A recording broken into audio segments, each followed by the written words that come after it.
Welcome to Shukla D point. आप सभी का स्वागत है आपके अपने YouTube channel Shukla D point में। मैं शिव शुक्ला आप सभी दोस्तों का हार्दिक स्वागत करता हूं। दोस्तों, आज की वीडियो में हम बात करेंगे सेकंड पेपर के बारे में। द्वितीय प्रश्न पत्र समाज शास्त्र सेकंड पेपर बीए द्वितीय वर्ष अर्थात बीए सेकंड ईयर के बारे में हम बात करेंगे। बीए सेकंड ईयर के उन महत्वपूर्ण प्रश्नों पर चर्चा करेंगे जो कि आपके 2021 की परीक्षा में पूछे जाएंगे। ये प्रीवियस ईयर क्वेश्चन पेपर होंगे आपके, यहाँ ध्यान रखेंगे। ठीक, 2019-2020 के प्रश्नों को इसमें हमने समाहित किया है। यह प्रश्न आप ध्यान रखेंगे, हमने इधर उधर से पिक्स वगैरह लेकर के आपके सामने इन प्रश्नों को प्रस्तुत किया है। ओके, चलिए बात करें नोट सभी खंडों के उत्तर उत्तर दीजिए। प्रत्येक प्रश्न आप प्रत्येक प्रश्न का उत्तर जो है बातें लघु उत्तरीय में 50 का होगा, लघु उत्तरीय में 100 का हो 200 का होगा और दीर्घ उत्तरीय में आपका 500 का होगा। ओके, बात करते हैं लघु उत्तरीय की। इनकी संख्या 10 होती है, हमने बता ही दिया था। देखिए, नोट सभी प्रश्नों के उत्तर दिए। प्रत्येक प्रश्न का उत्तर 50 शब्द में होना चाहिए। पहला प्रश्न सामाजिक नियंत्रण का क्या अर्थ होता है, हमने अभी नहीं बताया, लेकिन जल्दी सामाजिक नियंत्रण से मैं बता दूंगा। ओके, ध्यान रखेंगे। सामाजिकरण क्या होता है इसको भी हमने नहीं बताया, लेकिन हालांकि सामाजिक नियंत्रण होता है कि समाज के सदस्यों के द्वारा, सामाजिक संगठनों के द्वारा, सामाजिक मापदंड, सामाजिक मूल्यों के द्वारा, अगर सामाजिक मूल्यों का, सामाजिक मापदंडों का, सामाजिक नियमावलियों का अगर कोई व्यक्ति खिलाफ करता है तो उसको उसको उसको रोकने के लिए जो उपाय किए जाते हैं उसी को हम सामाजिक नियंत्रण कहते हैं। कि परिवार के द्वारा नियंत्रण करें, या राज्य के द्वारा, कानून के द्वारा, या प्रथाओं के द्वारा, या रूढ़ियों के द्वारा, या रीति रिवाजों के द्वारा, या धार्मिक संस्थाओं के द्वारा, किसके तहत उसको नियंत्रण करना चाहिए। तो तमाम प्रकार के सामाजिक नियंत्रण के उपाय होते हैं, तो उन सभी को मैं विस्तार से समझूंगा।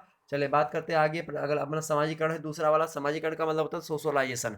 सोशलाइजेशन का मतलब क्या होता है, थोड़ा टाइम मेरे पास कम है इसलिए मैं जो है थोड़ा तेज बोल रहा हूँ, एडजस्ट कर लीजिएगा। ये इंपॉर्टेंट प्रश्न है, हालांकि इस पर मैं विस्तार से चर्चा करूंगा अलग अलग वीडियो में। अब आप ध्यान रखेंगे, सामाजिकरण की वहाँ प्रक्रिया होती है जिस प्रक्रिया के तहत व्यक्ति प्राणी शास्त्र से मतलब कि एक जो है पशु से एक व्यक्ति बनता है। समझ में आई बात? तो पशु से एक व्यक्ति बनता है, तो पशु से व्यक्ति बनने की जो प्रक्रिया होती है, अर्थात एक जैविकीय प्राणी से एक प्राण शास्त्रीय प्राणी बनने में जो प्रक्रिया होती है उसी को हम क्या कहते हैं, समाजीकरण। अर्थात सामाजिकरण की प्रक्रिया के तहत बच्चा सामाजिक मूल्यों को सीखता है, सामाजिक मापदंडों को, सामाजिक नियमावलियों को सीखता है और उनका पालन पोषण करता है। समाज में उठने बैठने का तरीका, समाज में बोलने का, समाज में जो है खाने पीने का तरीका, मनुष्यों की तरह बोलने का, ये सारा का सारा तरीका जो है कौन सिखाता है, समाज सिखाता है। समाज से कुछ बच्चे अलग रहे, ईसा बेला हो गई, रामू हो गई, बालिकान्ना हो गई, कैस्पर हाउजर हो गया, ये सारे बच्चे समाज से अलग रहे, तो इनका सामाजिकरण नहीं हो पाया। सामाजिकरण जब नहीं हो पाया तो ये बच्चे जो है जानवरों की तरह बोलते हैं। जैसे मोगली, मोगली सीरियल देखा होगा, तो मोगली सीरियल में ऐसा ही होता है। ओके, ध्यान रखेंगे। चले आगे बढ़ते हैं। सामाजिकरण की प्रक्रिया के तहत बच्चा बच्चा क्या होता है, जब बच्चा पैदा होता है तो कुछ नहीं जानता समाज के बारे में, लेकिन जैसा जैसे समाज का उसका वर्धस्व प्राप्त होता है, समाज के साथ साथ रहता है, वैसे वैसे सीखता चला जाता है। ओके, आगे देखते हैं सामाजिक परिवर्तन की विशेषता है। तो वही जो सीखने की प्रक्रिया होती है वही सामाजिकरण होती है, अर्थात व्यक्ति के व्यक्तित्व का जो विकास होता है उसी सामाजिकरण की प्रक्रिया के तहत होता है। सामाजिकरण में कई कई लोग बहुत सारी भूमिका निभाते हैं, बहुत सारी संस्थाएं, जैसे परिवार सबसे पहले भूमिका निभाता है, स्कूल निभाता है, पास आस पड़ोस के लोग निभाते हैं, क्रीड़ा समूह क्रीड़ा समूह उतना नहीं निभाता, लेकिन हाँ कहीं ना कहीं पे कुछ निभाता है, लेकिन क्रीड़ा समूह को नेग्लेक्ट कर देते हैं विद्वान विद्वान लोग। ठीक, ध्यान रखेंगे। तो अलग अलग क्षेत्र जो होते हैं सामाजिकरण सामाजिकरण की प्रक्रिया करवाते हैं और बच्चे के विकास करते हैं। ठीक, ध्यान रखेंगे।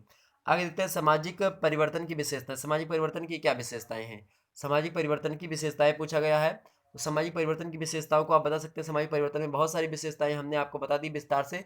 सामाजिक परिवर्तन के सारे कारकों को बता दिया, विस्तार समझा हमने। सांस्कृतिक कारक, आर्थिक कारक, राजनीतिक कारक जो है, धार्मिक कारक, प्रौद्योगिकी कारक, सूचना प्रौद्योगिकी, सभी के बारे में विस्तार से हमने चर्चा करी है। इसको देख लीजिएगा आप लोग। ओके, प्ले लिस्ट में आपको सारी की सारी video series wise chapter 1 chapter 2 इस प्रकार से मिल जाएंगी। आगे देखते हैं प्रगति की अवधारणा। प्रगति की अवधारणा भी हमने बता दी है। सामाजिक परिवर्तन के प्रतिमान, इसको भी बता दिए। विभिन्न प्रतिमानों जैसे कि पहला रेखीय प्रतिमान, दूसरा जो है आपका जो हमने प्रतिमान प्रथम प्रतिमान, द्वितीय प्रतिमान, तृतीय प्रतिमान होता है, लेकिन प्रथम प्रतिमान को हम रेखीय परिवर्तन कहते हैं, द्वितीय प्रतिमान को हम जो तरंगीय परिवर्तन कहते हैं, और तीसरे प्रतिमान को हम क्या कहते हैं, जो है चक्रीय परिवर्तन कहते हैं। ओके, रेखीय परिवर्तन में क्या होता है, हमेशा निम्नता से उच्चता की ओर जो है परिवर्तन होता रहता है, जबकि समाज में अगर परिवर्तन हो कि कभी ऊंचे कभी नीचे, जैसे जनसंख्या में वृद्धि हो रही है, जनसंख्या में कभी वृद्धि हुई, कभी घटोतरी, कभी वृद्धि कभी घटोतरी, तो इस प्रकार से की जो संरचना होती है इसको हम क्या कहते हैं, जो तरंगीय परिवर्तन कहते हैं। रेखीय परिवर्तन कुल मिलाकर के अगर इसका डायग्राम आप बनाएंगे तो रेखीय परिवर्तन ऐसे बना देंगे, और तरंगीय परिवर्तन ऐसे बना देंगे द्वितीय प्रतिमान, और तृतीय प्रतिमान आप ऐसे बना देंगे। ओके, क्योंकि इसमें मौसमी क्रियाएं तृतीय प्रतिमान में आती है। देखिए यहाँ जैसे मान लेते हैं यहाँ पर ठंडी पड़ी, ठंडी के बाद में फिर गर्मी आई, गर्मी के बाद में बरसात आई, फिर ठंडी, फिर गर्मी, फिर बरसात, फिर ठंडी, फिर गर्मी, फिर बरसात, इस प्रकार से चारों तरफ घूमता रहेगा। तो ये होता है आपका रेखीय चक्रीय परिवर्तन। इसमें क्या होता है, मान लेते हैं जनसंख्या पहले घटी है, फिर बढ़ जाएगी कभी, फिर कभी घट भी सकती, कभी बढ़ भी, कभी घट भी, कभी बढ़ेगी, कभी घटेगी। तो ऐसे परिवर्तन को हम क्या कहते हैं, ऐसे परिवर्तन को तरंगीय परिवर्तन कहते हैं, द्वितीय प्रतिमान। ओके, आगे बढ़ते हैं तो ये सब हमने विस्तार समझा दिया। अगला है संस्कृति की प्रकृति क्या होती है। संस्कृति क्या होती है, उसकी प्रकृति क्या होती है। तो संस्कृति कारक में हमने संस्कृति की प्रकृति के बारे में समझ लिया, अर्थात nature of culture. Nature of culture क्या होता है, वही पूछा गया। संस्कृति की प्रकृति क्या होती है, इसको हमने विस्तार से समझा है। ओके, आगे देखते हैं। अगला प्रश्न है आपका, अगला है भैया कि जो है व्यवहारिक समाजशास्त्र की विषय वस्तु बताइए। व्यवहारिक समाजशास्त्र की विषय वस्तु बताइए। व्यवहारिक समाजशास्त्र की विषय वस्तु हमने बता दिया है। फर्स्ट ईयर वाले पेपर मतलब फर्स्ट ईयर का चैप्टर वो जो है 1-2 देख लीजिएगा, उसमें क्लियर हो जाएगा। आगे देखते हैं सामाजिक समस्या का क्या अर्थ होता है। सामाजिक समस्या क्या होती है, इसको हमने बता दिया है। आगे देखते हैं मानव समाज की विशेषताएं, मतलब मानव समाज की क्या क्या विशेषताएं होती है। मानव समाज की विशेषताएं होती है कि वैज्ञानिकता पर आधारित होता है। मानव समाज की विशेषताएं होती है, इनमें संबंधों की व्यवस्था पाई जाती है। मानव समाज की ओर तमाम सारी व्यवस्था होती है कि मतलब मतलब पारस्परिक सहयोग होता है। मनुष्य की ओर भी तमाम सारी विशेषताएं होती है कि मनुष्य जो होता है जो है उन्नतशील प्राणी होता है, इसलिए इसके समाज में परिवर्तन लगातार होता रहता है, प्रगति होती रहती है। तो ये सारी चीज़ें आपकी विशेषताएं बता सकते हैं। आगे देखते हैं समाज पर व्यक्तित्व का प्रभाव। समाज पर व्यक्ति का क्या प्रभाव पड़ता है और व्यक्ति पर समाज का क्या प्रभाव पड़ता है। तो जब समाज का व्यक्ति पर प्रभाव पड़ता है तो व्यक्ति का सामाजिकरण होता है, और समाज को बनाने में, समाज का को चलाने में सामाजिक संबंधों की जो व्यवस्था करता है वो मनुष्य ही करता है। तो आप ऐसे बता सकते हैं इसको, इसके संबंध में हमने वीडियो बना दी है। भैया देखो, समाज जो बनेगा तो व्यक्ति के द्वारा बनेगा, और व्यक्ति रहेगा किसमें, समाज में। जैसे घर आपने बनाया तो, लेकिन आप घर में रह भी रहे हैं, तो समाज जितने लिए आपकी जितने जरूरी था आपको घर बनवाना, उतने जरूरी था आपको घर में रहना, ध्यान रखेंगे। तो घर अलग की बात है, वाले समाज की बात करें तो समाज क्या होता है। मैकाबर पेज ने कहा कि समाज जो होता है सामाजिक संबंधों का जाल होता है। और जब समाज सामाजिक संबंधों का जाल होता है तो भाई जब तक बच्चा समाज में नहीं रहेगा, कोई व्यक्ति समाज में नहीं रहेगा, तब तक सामाजिक जाल नहीं बनेगा, और सामाजिक जाल नहीं बनेगा, सामाजिक संबंधों का जाल नहीं बनेगा, तो समाज की कल्पना नहीं की जा सकती ना। समाज की कल्पना नहीं की जा सकती। इसीलिए अगर मैं बात करूं, अगर मान लेते हैं कि अगर कोई बच्चा समाज में नहीं रहता है, जंगल में फेंक दो उसको जा करके, तो वह सीख नहीं पाएगा। और सीखेगा किससे, मतलब कि जो सामाजिक नियम होंगे, वो समय उठने बैठने का तरीका, मुगली वगैरह, तो वो सब वैसे जानवरों की तरह व्यवहार करेंगे। अगर समाज में नहीं रहता कोई बच्चा तो जानवरों जैसा व्यवहार करेगा, लेकिन अगर समाज में रहता तो मनुष्य जैसा व्यवहार करेगा। तो समाज जो होता है समाजीकरण करता है, और समाजीकरण करवाता कौन है समाज में रह करके, तो परिवार के लोग करवाते हैं, संबंध करवाते हैं। ठीक, तो इसी प्रकार से दोनों एक ही सिक्के के दो पहलू हैं। आप ऐसे लिख सकते हैं कि ना तो समाज के बिना मनुष्य का संभव है, और ना मनुष्य के बिना समाज संभव है। अर्थात दोनों को एक दूसरे की जरूरत पड़ती है, दोनों एक दूसरे के क्या है, संपूरक हैं। आप ऐसे इसको बदल सकते हैं। आगे देखते हैं। अगला प्रश्न है खंडवा। खंडवा से लघु उत्तरीय प्रश्न देखते हैं। इनमें से आपको जो है केवल जो है इनमें से आपको अथवा करके दिया होता है, 5 ही प्रश्न करने होते हैं। उन 5 प्रश्नों को हमने छांट करके रख दिया आपके सामने।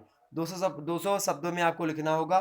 ठीक, ध्यान रखेंगे। पहला प्रश्न है आपका कि समाज शास्त्र और दर्शन शास्त्र के संबंध को का विवेचन कीजिए। अब समाज शास्त्र और दर्शन शास्त्र के बीच में क्या संबंध होता है, क्योंकि समाज शास्त्र जो होता है एक प्रकार से कहीं ना कहीं में व्यवहारिक विज्ञान भी थोड़ा बहुत होता है, लेकिन वैज्ञानिक पद्धति का प्रयोग करता है, इसलिए हम इसको वैज्ञानिक विज्ञान कहते हैं, मतलब वैज्ञानिक सामाजिक विज्ञान कहते हैं। तो समाज शास्त्र जो होता है कहीं ना कहीं पे विचारों पर भी आधारित होता है, क्योंकि समाज में जो संबंध होते हैं उसी मतलब समाज जो होता है सामाजिक संबंधों का जाल होता है। मैकाइवर पेज ने कहा तो सामाजिक संबंधों का जाल होता है, और संबंध कहाँ से बनते हैं, विचारों से बनते हैं आपके। और विचार का मतलब होता है दर्शन। विचार, दर्शन का मतलब क्या होता है, सीधे सीधे विचार। दर्शन शास्त्र जो बना, यानी फिलोसॉफी जो बना है, फिलोस प्लस सोफिया दो शब्दों से मिलकर के बना है। इसका मतलब होता है कि विद्या से प्रेम करना है, फिर शिक्षा से प्रेम करना, विद्या अनुराग, या फिर जो है रक्त, एक प्रकार से रक्त पिपासु बोले, मतलब शिक्षा के लिए पिपासु होना, शिक्षा के प्राप्त करने की तीव्र इच्छा रखने वाला। या विचार, एक प्रकार से विचार, दर्शन शास्त्र मतलब होता है विचार, किसी चीज को देख करके जो विचार उत्पन्न होते हैं उन्हीं विचारों को हम क्या कहते हैं, उन्हीं को दर्शन कहते हैं। ओके, तो दर्शन और समाजशास्त्र के बहुत गहरा संबंध है, इसको बता देना आप लोगों को। आगे देखते हैं। अगला प्रश्न देखते हैं, समाज और समुदाय क्या होते हैं। समाज और समुदाय, ये मैं इंपॉर्टेंट प्रश्न केवल बता रहा हूँ। अगला, समाज और समुदाय क्या होते हैं, दोनों में अंतर स्पष्ट कीजिए। तो समाज क्या होता है, समाज जो होता है सामाजिक संबंधों की व्यवस्था होती है, जबकि जो समुदाय होता है या क्या होता है, एक निश्चित मतलब एक समान समुदाय जो होता है समान उद्देश्य की पूर्ति के लिए किसी मतलब इसमें एक निश्चित भौगोलिक क्षेत्र होता है। सबसे पहली बात, समाज का कोई निश्चित भौगोलिक क्षेत्र नहीं होता, और समुदाय जो होता है इसका एक निश्चित भौगोलिक क्षेत्र होता है। यह बात ध्यान रखेंगे। अगर समाज और समुदाय के बारे में आपको विस्तार से जानकारी लेनी है तो समाज और समुदाय से संबंधित वीडियो हमने अंतर संबंधित वीडियो अपलोड करी है, उसको देख लेंगे तो विस्तार से उसमें आपको चर्चा मिल जाएगी। साथ ही साथ समाज और समुदाय का पर्सनल टॉपिक अगर आपको पढ़ना है कि समाज क्या है और समुदाय क्या है, तो बीए फर्स्ट ईयर का जो इस समय हमने 9 बजे लाइव आ रहे हैं उसमें हमने उस विस्तार से बता दिया, तो उसमें आप देख लेंगे तो विस्तार से क्लियर हो जाएगा। उसमें समाज क्या होता है उस पर हमने 1 घंटे 1.5 घंटे की चर्चा करी है। उसी के बाद में समुदाय क्या होता है उस पर हमने 1.5 घंटे चर्चा करी है। ओके, उसको देख लेंगे आप। आगे देखते हैं, संस्था के प्रमुख कार्यों को एवं महात्मों को बताइए। संस्था क्या होती है इस पर भी हमने बना दी वीडियो। तो आप जो बीए फर्स्ट ईयर की वीडियो मेरी है उसको देख लेंगे तो समाज, संस्था, समिति, समुदाय, इन सभी का जो है आपको बिल्कुल क्लियर होगा। समूह क्या होता है इसको भी हमने बता दिया उसमें। अगला प्राथमिक समूह का अर्थ एवं विशेषताएं बताइए। अब जो समूह, प्राथमिक समूह होता है, क्यों इस पूछा जा रहा है, क्योंकि ये सारे के सारे समाज में नियंत्रण रखते हैं, ध्यान रखेंगे। ओके, दूसरे प्रश्न पत्र का आपका नाम क्या है? सामाजिक परिवर्तन एवं सामाजिक नियंत्रण। ओके, तो समाज, समुदाय, संस्था और उसके अन्य प्राथमिक समूह, ये सब समाज में नियंत्रण रखते हैं, इसलिए इनको जानना अति आवश्यक है। तो इनको आप ये फर्स्ट ईयर वाला चैप्टर जो हमने बना दिया है वह आप पूरा देख लेंगे, बिल्कुल क्लियर हो जाएगा सारी बातें। अगला है मानव समाज और पशु समाज में क्या अंतर, इस पर भी हमने वीडियो बना दी है, इसको भी आप देख लेंगे। ठीक, ध्यान रखेंगे। चले आगे बढ़ते, दीर्घ उत्तरीय प्रश्न। अगला है कि प्राथमिक एवं द्वितीयक समूहों में अंतर स्पष्ट कीजिए। प्राथमिक एवं द्वितीयक समूह में अंतर, इस पर भी संबंधित हमने जब समूह वाला चैप्टर पढ़ाया है ना, मैकाइवर, पेज, ग्राह, समनर, इन सभी के इन अनुसार हमने जो है प्राथमिक समूह, द्वितीयक समूह में विस्तार से अंतर बताया है। उसको, उस वीडियो को आप देख लेंगे। तो मैं बता दूं, जो बीए फर्स्ट ईयर का हमने पूरा का पूरा सिलेबस कंप्लीट करवाया है, वह सिलेबस आप एक बार फिर से देख लीजिएगा। अब 14-15 वीडियो जो है उसमें हो चुकी हैं, 14-15 चैप्टर, उनको देख लेंगे। मैं दावे के साथ कहता हूँ सामाजिक परिवर्तन और सामाजिक नियंत्रण संबंधित सारे के सारे आपके मुद्दे क्लियर हो जाएंगे वहीं से। ओके, आगे देखते हैं सामाजिक परिवर्तन के मुख्य 4 कारकों का वर्णन कीजिए। 4 कारक मतलब सांस्कृतिक कारक, राजनीतिक कारक, आर्थिक कारक और उसके बाद समाजशास्त्री मतलब समाज की मतलब सामाजिक कारक। सामाजिक कारक आप बता सकते हैं इसे। उसके बाद में जो है प्रौद्योगिकी कारक हो गया, उसके बाद में जो है जनसांख्यिकीय कारक हो गया। इन सभी को हमने बता दिया, उसमें आप पढ़ लीजिएगा। आगे देखते हैं सामाजिक परिवर्तन में जननांकिकी कारकों की भूमिका की व्याख्या कीजिए। सामाजिक परिवर्तन में जननांकिकी कारकों की भूमिका की व्याख्या कीजिए। तो इसको भी हमने बता दिया, जनसंख्या वाला। इस पे आप भी देख सकते हैं। अगला है कि सामाजिक नियंत्रण के प्रकारों का विवेचन कीजिए। अभी इस पर वीडियो नहीं बनाया, बना देंगे जल्दी। ओके, अगला देखते हैं परिवार को परिभाषित कीजिए, इसकी प्रमुख विशेषताओं की चर्चा कीजिए। इससे संबंधित वीडियो फर्स्ट ईयर में हमने बना दी, परिवार क्या होता है, तो उसको देख लेंगे। कुल मिलाकर के आपको फर्स्ट ईयर का जितना भी सिलेबस हमने कंप्लीट करवाया है, इसको पूरा देख लेंगे। आपको कुछ भी और पढ़ने की जरूरत नहीं पड़ेगी। ओके, चलिए फिर मिलते हैं नेक्स्ट वीडियो में। तब तक के लिए जय हिंद, जय भारत।